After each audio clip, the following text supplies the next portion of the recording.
संतांची भूमी असलेल्या महाराष्ट्रातील अनेक थोर संतांनी आपल्या अभंगांतून विठ्ठल नामाचे गोडवे गायले आहेत। अवघ्या विश्वाचा पालन करता हा विठुराया पंढरपुरात चंद्रभागेच्या तीरी विटेवर उभा आहे। नमस्कार, मी स्नेहा प्रवासी आपल्या YouTube चॅनलवर तुम्हा सर्वांचे पुन्हा एकदा मनापासून स्वागत आहे। आजचा व्हिडिओ आहे पंढरपूर श्री विठ्ठल रुक्मिणी दर्शनासंदर्भात। विठुरायाची नगरी असलेले पंढरपूर हे महाराष्ट्रातील सोलापूर जिल्ह्यातील शहर आहे। पंढरपूर किंवा सोलापूरला जाणारी ट्रेन पकडून तुम्ही पंढरपूरला पोहोचू शकता। सोलापूर मध्यवर्ती बस स्टँड वरून पंढरपूरला जाण्यासाठी दिवसभर एसटी बसेस उपलब्ध असतात।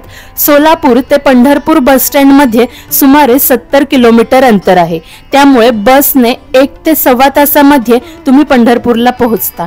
बस तिकीट भाडे पुरुषांसाठी 105 रुपये तर स्त्रियांसाठी 55 रुपये आहे। पंढरपूर विठ्ठल रुक्मिणी मंदिरात दर्शनाला जाण्यापूर्वी चंद्रभागा नदीच्या तीरावर असलेल्या भक्त पुंडलिक मंदिरात जाऊन दर्शन घेण्याची परंपरा आहे। त्यामुळे आता आपण चंद्रभागेकडे चाललोय। चंद्रभागेला जाताना वाटेमध्ये श्रीकृष्णाचे लहानसे मंदिर दिसते। आपण आज जाऊन दर्शन घेऊयात। मध्यभागी काळ्या पाषाणातील श्रीकृष्णाच्या सुंदर मूर्तीचे दर्शन घडते। कालिका माता व लहानसे शिवलिंगाचे दर्शन देखील घडते। या मंदिराचे वैशिष्ट्य म्हणजे मंदिराच्या पुढील बाजूस श्रीकृष्णाचे तर मागील बाजूस गणपतीचे दर्शन आपल्याला घडते।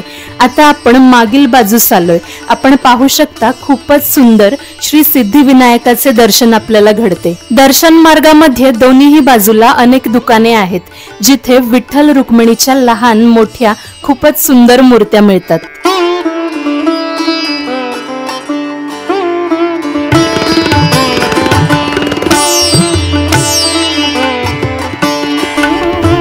विठ्ठल रुक्मिणी मुख्य मंदिराचे कळस आता दिसू लागले आहे। खूपच सुंदर व प्रशस्त असे मंदिराचे बांधकाम आहे।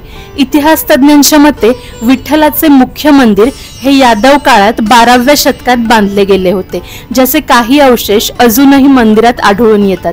16 ते 18व्या शतकाच्या दरम्यान मंदिराचा जीर्णोद्धार करण्यात आला व मंदिराचा नव्याने विस्तार करण्यात आला। मंदिराचे शिखर 1830 साली भोरच्या महाराजांनी बांधले आहे। वाटेमध्ये तुळशी माळेचे देखील अनेक स्टॉल्स दिसून येतात।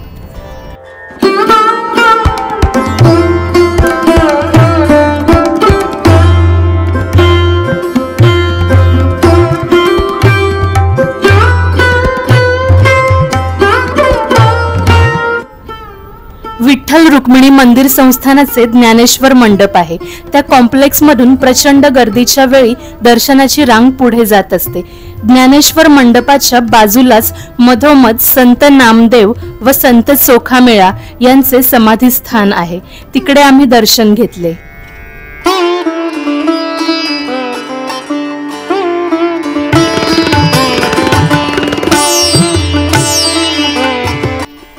ज्ञानेश्वर मंडपाच्या अगदी समोरच सुप्रसिद्ध देशपांडे बंधू महाप्रसाद अगरबत्तीचे दुकान आहे। खूपच सुगंधित अशा अगरबत्त्या व प्रसाद या ठिकाणी मिळतो। इथल्या महाप्रसाद अगरबत्ती इतकी सुगंधित अगरबत्ती मी तरी अजून कुठेच पाहिली नाही। तुम्ही पंढरपूरला याल तेव्हा देशपांडे बंधूंची ही महाप्रसाद अगरबत्ती जरूर घ्या। चंद्रभागेच्या मार्गात अनेक पुरातन बांधकामाच्या वास्तू दिसून येतात। श्रीरामाचे द्वारकाधीश मंदिर असलेला प्राचीन शिंदे सरकार वाडा या ठिकाणी दिसून येतो। हे द्वारकाधीश मंदिर आल्यावर समजून जायचे की आपण चंद्रभागेच्या तीराजवळ पोहोचलो आहोत। आपण पाहू शकता चंद्रभागेचे पाणी आता दिसू लागले आहे। पुण्यामधील भीमाशंकर येथून उगम पावणारी भीमा नदी आपल्यासोबत इंद्रायणी, भामा व नीरा नदीला घेऊन पंढरपूरला चंद्राकृती वळसा घालते। त्यामुळे चंद्रभागा हे नाव या जागेस देण्यात आले। आम्ही 27 जुलैला पंढरपूरला आलो होतो, तेव्हा पुणे भागात भरपूर पाऊस झाल्याने डॅमचे पाणी सोडले होते। त्यामुळे चंद्रभागेला पुराचे पाणी आले होते। पाणी इतके होते की चंद्रभागेच्या तीरावर असलेले भक्त पुंडलिक मंदिर अर्धे पाण्याखाली गेले होते। त्यामुळे पुंडलिक मंदिरात आत जाण्यास बंदी होती, म्हणून सर्व लोक बोटीमध्ये बसून पुंडलिक मंदिराला प्रदक्षिणा मारून येत होते। आपण पाहू शकता बऱ्याच बोटी तीरावर आहेत। भक्त पुंडलिक मंदिराला बोटीने वळसा मारता मारता मी तुम्हाला पुंडलिकाची कथा थोडक्यात सांगते। आई वडिलांच्या सेवेची महानता समजल्यानंतर पुंडलिक आपल्या आई वडिलांची मनोभावे सेवा करत असे। पुंडलिकाची मातृपितृभक्ती इतकी अमर्याद होती की एकदा भगवान श्रीकृष्णालाही पुंडलिकाच्या घरी जाण्याचा मोह झाला। भगवान श्रीकृष्ण पुंडलिकाच्या घरी पोहोचले तेव्हा पुंडलिक आपल्या आई वडिलांची सेवा करत होता। देव आपल्या घरी पाहुणे म्हणून आलेला पाहून त्याला खूपच आनंद झाला, पण त्याचे मन जराही विचलित झाले नाही। त्याने आपल्या जवळील एक वीट देवाला उभे राहण्यासाठी दिली व तो आपल्या आई वडिलांच्या सेवेत मग्न झाला। आई वडिलांची सेवा करून झाल्यावर पुंडलिक भगवान श्रीकृष्णांसमोर गेला व त्यांची क्षमा मागितली। त्याची मातृपितृ भक्ती पाहून भगवान श्रीकृष्ण खूपच प्रसन्न झाले व पुंडलिकाला वरदान मागायला सांगितले। तेव्हा पुंडलिक म्हणाला, तुम्ही पृथ्वीवर राहा आणि आपल्या भक्तांची काळजी घ्या। तेव्हापासून भगवान श्रीकृष्ण पंढरपुरात तसेच विटेवर उभे राहून विराजमान झाले। विटेवर उभा देव म्हणून विठोबा, विठ्ठल या नावाने ओळखले जाऊ लागले। कालांतराने भक्त पुंडलिकाने याच ठिकाणी समाधी घेतली।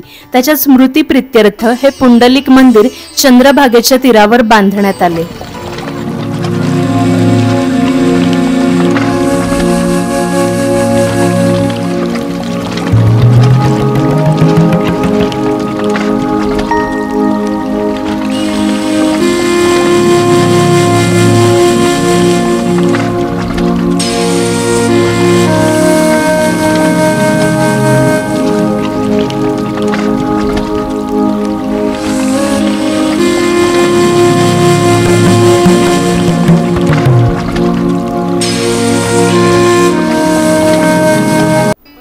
आषाढी वारी दरम्यान लाखो वारकरी चंद्रभागेमध्ये स्नान करतात व विठुरायाच्या दर्शनाला जातात। चंद्रभागेला अर्पण करण्यासाठी फुले, दिवे, नारळ या ठिकाणी मिळतात।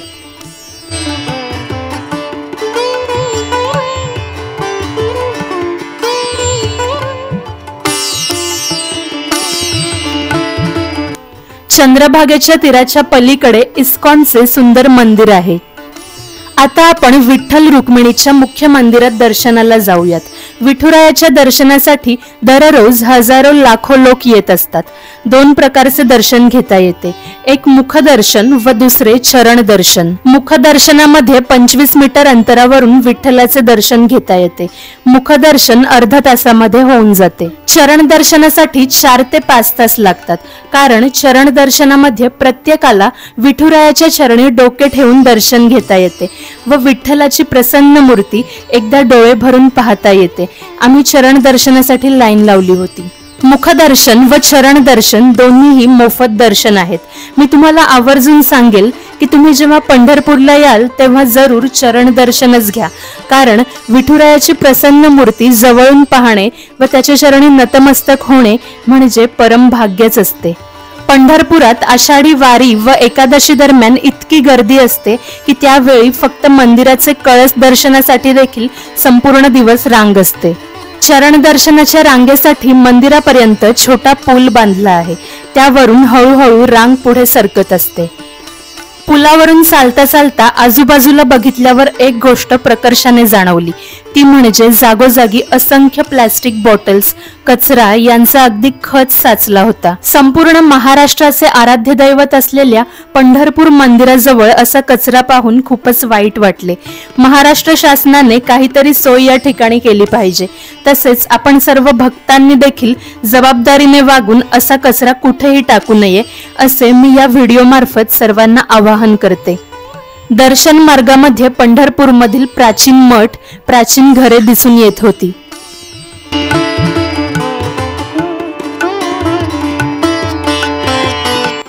मंदिरामध्ये मोबाईल नेण्याची परवानगी नाही।